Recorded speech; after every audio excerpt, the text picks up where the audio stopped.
Bismillahirrahmanirrahim.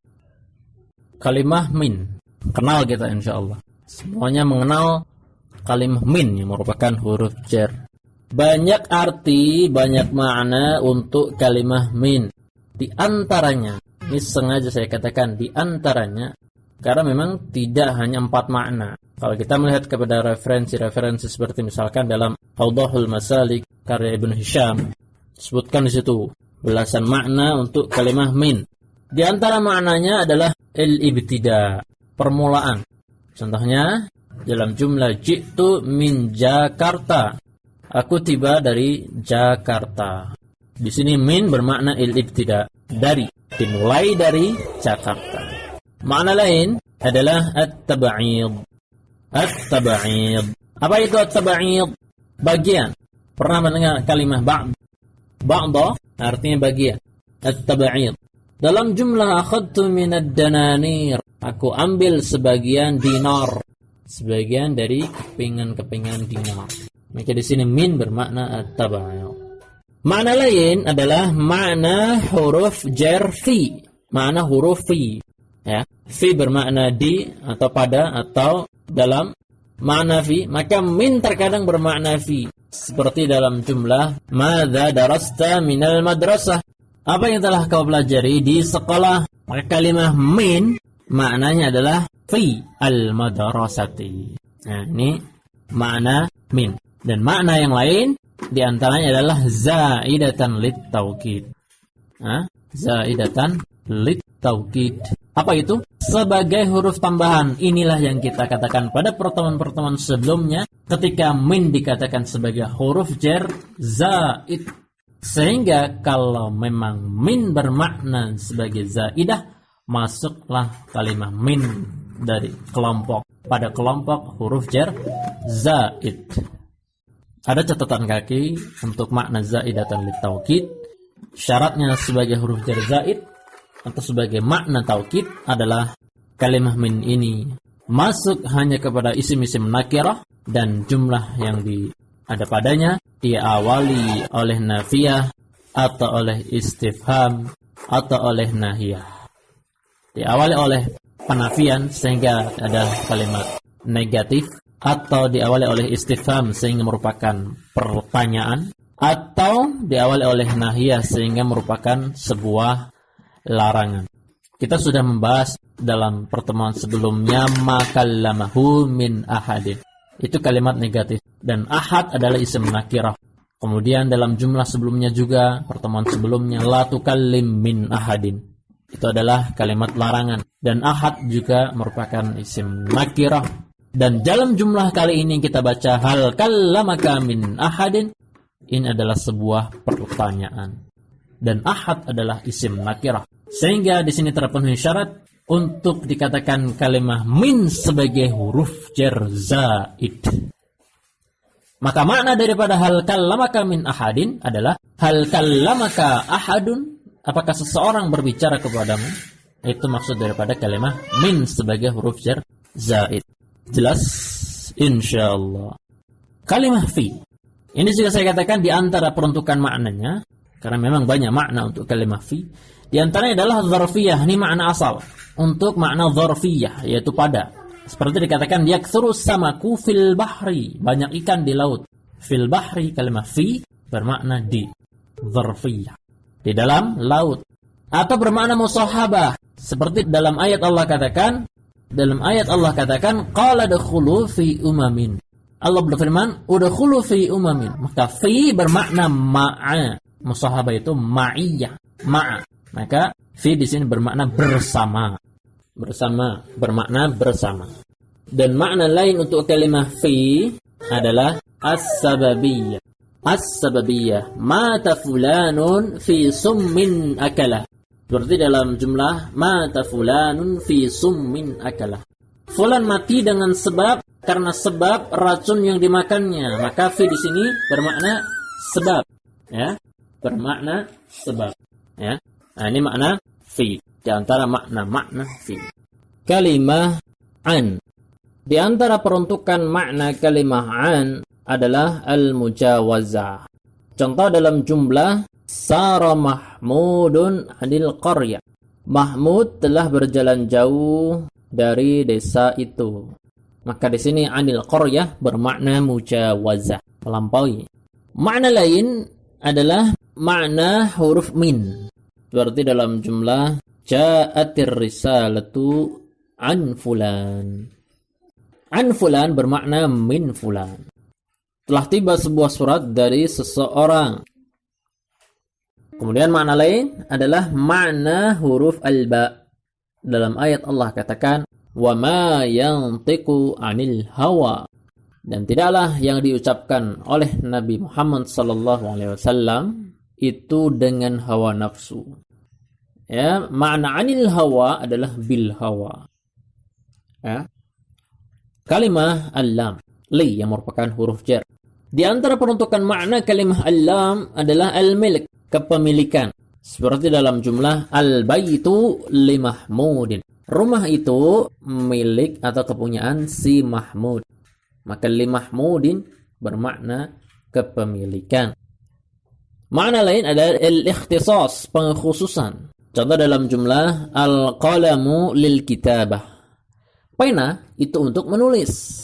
Maka lil kitabah bermakna al-ikhtisas. Digunakan untuk menulis ya. Pena itu seperti misalkan palu ya untuk memukul. Maka lam dalam lil kitabah adalah bermakna al-ikhtisas. Makna lain kalimah al-lam, makna lain adalah ji'tu lit-ta'allum. Aku datang karena ingin belajar. Lit-ta'allum, lam di sini bermakna it-ta'lil. It-ta'lil. Ya. Makna lain adalah zaidatan lit-taukid, sebagai huruf tambahan untuk penguat. Contoh dalam jumlah li Bakrin darabtu atau li Zaidin darabtu. Bakr aku pukul, Zaid aku pukul. Maka lam dalam jumlah tersebut li Bakrin darabtu merupakan huruf jar tambahan. Di sini dari pembahasan zaidatan, ketika kita mengatakan makna zaidatan lit-taukid, maka ketika itu kita dapat mengatakan bahwa huruf jar yang ada dengan makna zaidatan lit-taukid masuk dalam kelompok huruf jar zaid dan bukan huruf jar asli. Jelas insyaallah? Jelas. Kalimah ala. Kalimah ala di antara peruntukan maknanya adalah al-isti'la. Contoh dalam jumlah al-kubu 'alal ma'idah. Gelas itu di atas meja makan. 'Alal ma'idah, kalimah ala bermakna al-isti'la. Di atas meja makan. Makna lain kalimah ala adalah makna huruf fi. Ya, makna dasar fi apa? Dzarfiyah. Bisa dzaraf makan, bisa dzaraf zaman. Seperti dalam jumlah dakhaltul ma'hada ala hayni nuzulil matar. Aku masuk ma'had ya pada saat ketika turun hujan. Maka ala hayni nuzulil matari bermakna fi hayni nuzulil matar. Ala di sini bermakna pada saat, dan kita tahu pada saat itu adalah arti daripada kalimah fi. Maka di sini bermakna fi. Jelas insyaallah. Kalimah ba, ya, al-ba, bi yang merupakan huruf jar. Di antara peruntukan maknanya adalah il-isti'anah. Il-isti'anah. Contoh, darabtuhu bil 'asa. Aku memukulnya dengan menggunakan tongkat. Maka kalimah bi dalam kalimat bil 'asa bermakna il-isti'anah, dengan bantuan atau menggunakan tongkat. Makna lain daripada kalimah al-ba adalah at-ta'wid, yaitu pertukaran. Contohnya ba'a Zaidun al-kitaba bidinar. Zaid menjual buku dengan 1 dinar. Dalam jual beli barang berarti ada pertukaran. Berarti buku ditukar dengan 1 dinar. Di sini kalimah ba dalam jumlah bidinar, dalam kalimat bidinarin bermakna at-ta'wid. Makna lain adalah al-zarfiyah, berarti makna fi ya. Contohnya jumlah laqitu Hindan bil Madinah. Aku menemui Hind di Madinah. Maka bil Madinah adalah fil Madinah. Fil Madinah. Mudah ya insyaallah. Nah, makna lain daripada kalimah ba adalah zaidatan litta'kid, sebagai huruf tambahan untuk penguat.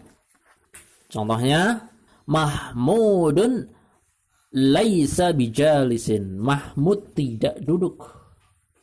Maka ba dalam laisa bijalisin adalah ba tambahan. Maknanya Mahmudun laisa jalisan. Mahmudun laisa huwa jalisan. Maka ba di sini bijalisin diawali oleh laisa adalah sebagai huruf tambahan untuk penguat. Seperti dalam ayat Allah katakan wa kafa billahi syahida, maka ba adalah sebagai zaidatan litta'kid. Kalau udah dikatakan makna zaidah berarti masuknya huruf jarnya adalah huruf jar zaid kelompok kedua. Kalimah ka, al-kaf, yang merupakan huruf jar. Di antara peruntukan makna al-kaf adalah at-tashbih. At-tashbih. Zaidun kal asadi. Kal asadi, kaf dalam jumlah tersebut bermakna at-tashbih, serupa, seperti. Makna lain adalah sebagai zaidatan lit-taukid, sebagai huruf tambahan untuk penguat. Contoh dalam ayat Allah katakan laisa kamitslihi syai'un. Tidak ada sesuatu pun yang serupa dengan dia, yaitu dengan Allah. Maka kamitslihi, kaf di sini bermakna sebagai huruf zaidah tambahan untuk penguat. Maknanya apa? Laisa mithlahu syai'un. Laisa syai'un mithlahu. Tidak ada sesuatu pun yang serupa dengan Allah. Ya, kalau ditanya kamitslihi, kaf di sini huruf jar apa? Huruf jar zaid. Jelas karena sebagai huruf tambahan untuk penguat. Dan mithlahu sebagai khobar laisa. Khobar laisa yang mendahului isim laisa yaitu syai'un. Jelas insyaallah? Jelas. Kalimah mudh atau mundu. Peruntukan makna mudh atau mundu adalah dua makna. Pertama makna min, yang kedua makna fi. Perbedaannya adalah dapat dilihat pada catatan kaki. Makna min itu bila untuk waktu lampau, sedangkan makna fi bila untuk waktu sekarang saat berbicara. Contoh dalam jumlah ma ra'aituhu mudh atau mundu yaumis sabti. Aku tidak melihatnya dari sejak hari Sabtu. Maka mudh atau mundu dan yaumis sabti adalah waktu lampau daripada waktu berbicara. Ini bermakna min di sini, mudh atau mundu. Lalu kapan bermakna fi?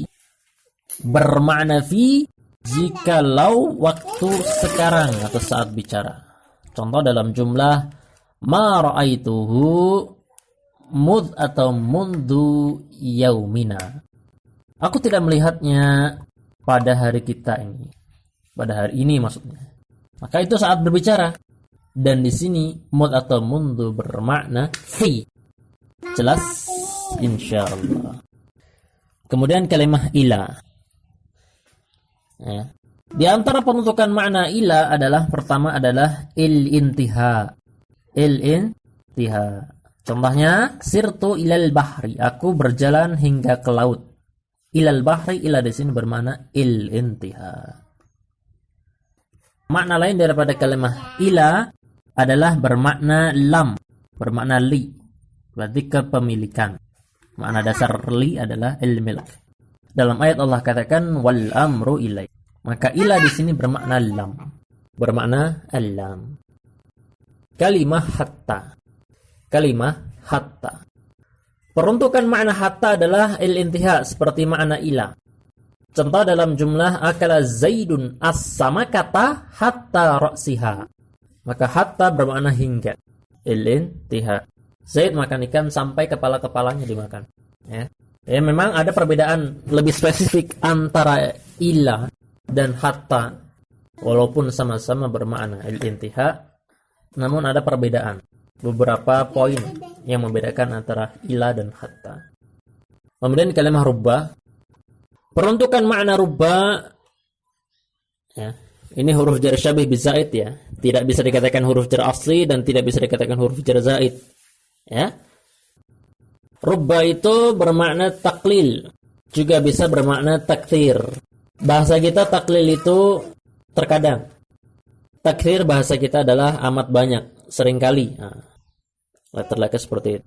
Contoh dalam jumlah, rubba isyaratin afsahu min ibaratin. Rubba terkadang isyarat itu lebih fasih daripada perkataan. Dalam hadis dikatakan ya rubba kasiyatin fid dunya, wahai betapa banyak orang berpakaian di dunia. Nah, dan lanjutan hadisnya dapat dilihat di kitab-kitab hadis. Maka di sini rubba kasiyatin bermakna takthir, amat banyak. Ya. Jelas insyaallah ya. Jelas. Kemudian kalimat ta dan wawu ini adalah untuk al-qasam. Untuk al-qasam. Dalam ayat Allah katakan qalu tallahi taftau tadhkuru Yusuf. Tallahi, demi Allah, untuk sumpah.